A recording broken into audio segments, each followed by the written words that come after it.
Assalamualaikum warahmatullahi wabarakatuh.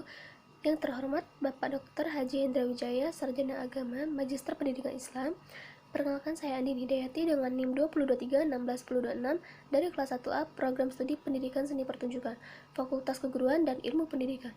Di sini saya akan mempresentasikan tugas dari pertemuan ke-9 hingga pertemuan ke-15 untuk memperbaiki nilai tugas akhir saya di mata kuliah Kewarganegaraan.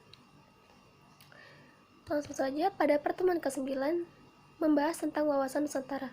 Wawasan Nusantara adalah sebuah konsep atau pandangan mengenai keberadaan dan kedudukan Indonesia sebagai sebuah negara kepulauan yang menjunjung tinggi persatuan, kesatuan, dan keutuhan wilayah Negara Kesatuan Republik Indonesia atau NKRI, beserta seluruh aspek kehidupan masyarakat, bangsa, dan negara yang ada di dalamnya. Konsep wawasan Nusantara.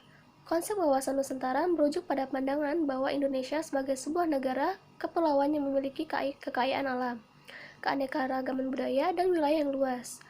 Konsep ini menekankan pentingnya persatuan, kesatuan, dan keutuhan wilayah Indonesia sebagai sebuah negara yang berdaulat. Selain itu, konsep wawasan Nusantara juga mendorong adanya kesadaran akan pentingnya memiliki sikap saling menghargai dan toleransi antar bangsa, serta kerjasama dalam mencapai tujuan bersama di tingkat regional maupun global. Dalam konsep wawasan Nusantara, terdapat beberapa prinsip dan nilai, antara lain nasionalisme, humanisme, internasionalisme, gotong royong, keadilan, dan demokrasi. Pada pertemuan ke-10, melihat dari video yang dikirim oleh Bapak Hendra tentang COVID-19 yang dibahas di Undang-Undang Nomor 17 Tahun 2023. Undang-undang ini merupakan undang-undang kejahatan kemanusiaan yang mengkudetakan otoritas Tuhan terhadap tubuh manusia. Undang-undang ini telah melanggar Pancasila dan UUD tahun 1945 pada pasal 28A, E, G, dan H. Terkait dengan kasus virus yang menyebar di Indonesia, yakni COVID-19, itu sebenarnya tidak ada dan sudah membuat manusia menjauh dari Tuhan. Inilah wawasan Nusantara yang ada di Indonesia. Memiliki kasus seperti ini bukannya mendekat pada Sang Pencipta, tapi malah menjauh dari Sang Pencipta.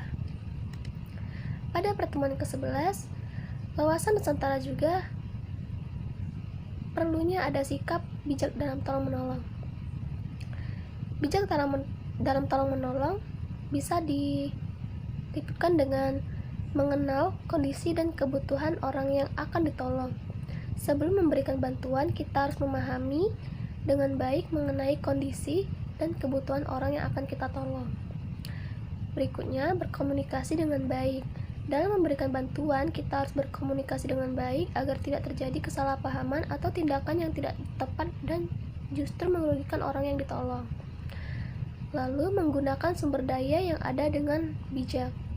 Dalam memberikan bantuan, kita sebaiknya menggunakan sumber daya yang ada dengan bijak dan tidak mengambil sumber daya yang sebenarnya sangat diperlukan oleh orang lain.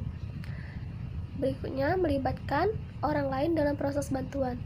Melibatkan orang lain dalam memberikan proses bantuan tidak hanya memberikan manfaat sesaat, tetapi juga memperkuat perasaan persatuan dan kesatuan di antara kita. Lalu, memberikan bantuan secara berkelanjutan. Memberikan bantuan tidaklah hanya sekali-sekali, namun jangan lupa bahwa memberikan bantuan secara berkelanjutan akan lebih baik atau membantu penerima untuk mandiri. Yang terakhir, menjaga keamanan dan keselamatan orang yang ditolong dan diri kita sendiri. Terakhir, saat tolong-menolong haruslah dilakukan dengan tetap menjaga keselamatan dan keamanan baik diri sendiri maupun orang yang akan ditolong. Pada pertemuan ke-12, membahas tentang ketahanan nasional. Ketahanan nasional dapat diartikan sebagai kemampuan suatu negara untuk melindungi kedaulatan, keutuhan wilayah, dan keselamatan bangsa dari berbagai ancaman, baik dari dalam maupun luar negeri. Ketahanan nasional juga mencakup kemampuan negara untuk mempertahankan nilai-nilai kebangsaan, kebudayaan, dan kearifan lokal yang dimiliki oleh bangsa tersebut. Lalu, pertemuan ke-12 dan 13 juga membahas aspek-aspek ketahanan nasional. Beberapa aspek-aspek ketahanan nasional yakni 1. Ketahanan politik. Kemampuan dalam menjaga stabilitas politik dan pemerintahan negara, meningkatkan partisipasi politik masyarakat, dan menegakkan demokrasi. Kedua, ketahanan ekonomi. Kemampuan negara dalam mempertahankan stabilitas perekonomian dan menjaga kemandirian ekonomi nasional. Yang ketiga, ketahanan sosial. Kemampuan dalam mempertahankan keberagaman sosial, budaya, menjaga kerukunan dan persatuan nasional, dan meningkatkan kesejahteraan sosial masyarakat. Keempat, ketahanan hukum. Kemampuan negara dalam menegakkan hukum dan memperkuat sistem keamanan dan pertahanan nasional. Kelima, ketahanan lingkungan. Kemampuan dalam menjaga kelestarian lingkungan hidup dan sumber daya alam yang dimiliki Indonesia. Pertemuan ke-13 juga membahas kondisi ketahanan nasional. 1. Stabilitas keamanan dalam negeri. Tingkat keamanan dalam negeri yang baik akan berdampak positif pada kondisi ketahanan nasional Indonesia. 2. Peningkatan kualitas sumber daya manusia. Sumber daya manusia yang berkualitas dan terdidik dengan baik merupakan faktor yang sangat penting dalam memperkuat kondisi ketahanan nasional Indonesia. Ketiga, penguasaan teknologi. Penguasaan teknologi yang tepat dan mutakhir akan memberikan kontribusi besar terhadap meningkatkan kondisi ketahanan nasional. 4. Kemandirian ekonomi. Negara yang memiliki kemandirian ekonomi yang tinggi akan memiliki kontribusi besar dalam memperkuat kondisi ketahanan nasional. 5. Lingkungan hidup. Lingkungan hidup merupakan faktor yang sangat penting dalam memperkuat kondisi ketahanan nasional Indonesia. Lalu pada pertemuan ke-14 membahas tentang konsep politik ketahanan nasional dan strategi nasional. Konsep politik ketahanan nasional adalah suatu pendekatan strategis yang bertujuan untuk memperkuat stabilitas politik dan pemerintahan dalam negeri yang berkelanjutan, menciptakan tatanan politik yang demokratis, meningkatkan partisipasi politik masyarakat, serta memperkuat dan mempertahankan kedaulatan dan keutuhan wilayah negara dari berbagai ancaman yang mungkin terjadi. Di Indonesia, konsep politik ketahanan nasional memiliki beberapa komponen, seperti stabilitas politik dan pemerintahan.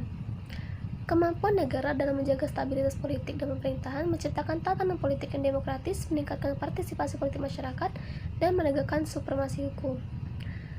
Pertahanan dan keamanan nasional. Kemampuan negara dalam mempertahankan kedaulatan dan keutuhan wilayah negara dalam menghadapi berbagai ancaman, baik itu ancaman dari dalam maupun luar negeri, serta pengembangan industri pertahanan bangsa yang mandiri dan modern.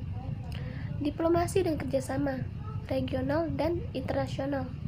Kemampuan negara dalam menjalin hubungan diplomasi yang baik dengan negara-negara lain, serta menempatkan diri sebagai bagian penting dalam kerjasama regional dan internasional untuk memperkuat stabilitas dan keamanan dunia.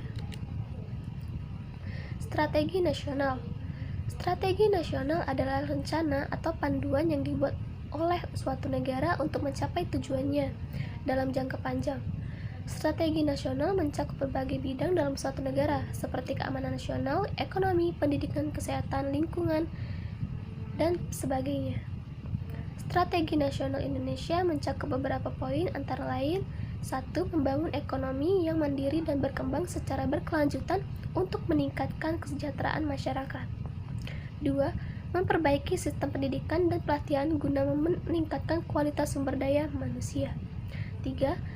Meningkatkan kualitas infrastruktur dan teknologi demi mendorong perkembangan industri dan membuka lapangan kerja. 4. Memperkuat ketahanan nasional lewat upaya meningkatkan ketahanan politik, ekonomi, sosial, hukum, dan lingkungan. Pada pertemuan ke-15 kami diminta hadir tetapi kelas dikunci dan tidak ada materi yang dibahas, tetapi kami mengirimkan bukti foto untuk menyatakan bahwa kami telah hadir pada pertemuan ke-15. Dan pada kesimpulan materi yang saya presentasikan tadi, yakni pentingnya wawasan Nusantara sebagai pandangan untuk menjaga persatuan dan kesatuan Indonesia sebagai negara kepulauan. Selain itu, pentingnya ketahanan nasional dan dalam menjaga dan mempertahankan kedaulatan, keutuhan wilayah, serta nilai-nilai kebangsaan. Untuk mencapai hal tersebut, diperlukan strategi nasional yang meliputi berbagai aspek seperti ekonomi, pendidikan, dan lingkungan hidup. Implementasi strategi nasional memerlukan komitmen dan kerjasama dari seluruh elemen masyarakat, baik dari pemerintah maupun individu, dalam menjaga dan memperkuat ketahanan nasional Indonesia. Baik, itu saja presentasi dari saya. Terima kasih. Wassalamualaikum warahmatullahi wabarakatuh.